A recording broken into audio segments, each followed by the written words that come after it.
Одоо энэ заал танхимд сууж байгаа бүх хүнд хамааралтай гэж би хувьдаа бодож байгаа. За одоо ингээд цагаан агуун сар дуусж байна. Үүнтэй холбогдуулаад дулааны улирал эхэлж байна. За энэтэй холбогдуулаад ингээд хүмүүсээс санал ирж байна баяр дарга. Тэгэхээр энэ хурдан морины уралдааны талаар санал гаргах гэдэг гормын санал. Энэ юу вэ гэхээр Монгол Улсын засгийн газрын 2019 оны хурдан морины уралдааны талаар авах арга одоо зарим арга хэмжээний тухайгээд 57 дугаар тогтоол батлагдсан байдаг. За энэ нь болохоор одоо бүх шатны засаг дарга за бид бүхэнтэй бүгдээрэнтэй хамаатай учраас энэ зарчмын саналыг гаргах гэж байгаамаа.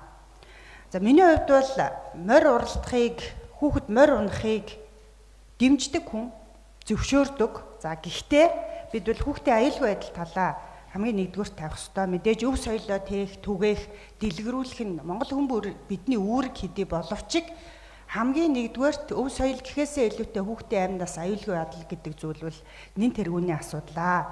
Тийм учраас энэ зөвшөөрлөхгүй одоо хурдан морины уралдаанууд эхэлж байна. Хүүхдүүдийг авч явж байна гэдэг ийм асуудал ирж байгаа учраас за би түрүү хэлсэн бүх шатны засаг дарга нарт энэ хамаатай учраас энэ гормын саналыг гаргаж замаа. Энэ зөвшөөрлөхгүй хурдан морины уралдаа явахаар яадаг вэ гэхээр хууль хяналтын байгууллага эмнэлэг эрүүл мэндийн салбарынханд мэдгэдэхгүй үүнээс үүдэлтэй тийм хүүхдийн аюулгүй байдал, хүүхдийн эрүүл мэндтэй холбоотой мөн одоо бусад хүмүүсийн ч гэсэн аюулгүй байдалтай холбоотой ийм асуудлууд гараад байгаамаа.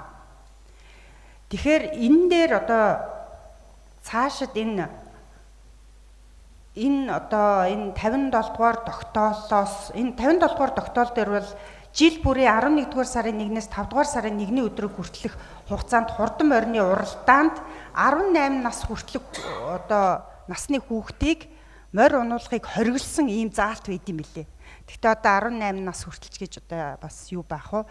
Тэгэхээр хэдийгээр ийм одоо засгийн газрын тогтоол гарцсан учраас энэ бүх шатны засаг дарга нартай холбоотой гэдэг учраас энэ бас иргэдээс ийм асуулт санал ирж байгаа, ийм гомдол ирж байгаа учраас энийг бас нэг ийм үүргэжүүлээч гэж би ийм гормын санал гаргаад байгаа. За би түрүү хэлсэн шүү дээ, тий? Нөгөө 2 3 ийм эрсдлүүд байгаад байна. Тэгээ ер нь бол бид нар цаашид энэ морины уралдааныг хориглоно гэхээсээ илүүтэй яаж аюулгүй байдлыг хангах юм бэ? Яаж бид нар энэ хүүхдийг одоо морь унахад хамгийн наад зах нь одоо уналтын техник аюулгүй мордох гэдэг ингээд зөндөө олон ийм техникүүд байд юм байна л да. Тэгэхээр энэ бүхнийг бүртэл бид нар зүгээр шулуухай хэлэхэд овчхондоо өв соёлоо хамгаалах, хүүхдээ хамгаалах үүднээс бараг ийм эмийг хүртэл бид нар хийж өгөх ёстой юм билээ. Тийм учраас нэгэнт энийг хийж хэрэгжүүлэх хүртэл хугацаанд энэ одоо тогтоол шийдвэр гараад нэгэнт явж байгаа мөрдөгдөж байгаа учраас энэ хүртэлх хугацаанд бас энэ нэг гарч байгаа энэ гомдол саналтай холбоотой ийм гормын саналууд гарч байгаамаа. Тийм учраас энэ дээр дарга бас энэ гормын саналыг дэмжиж одоо бас үүргэжүүлж өгөөч гэдэг ийм санал гаргаж байна.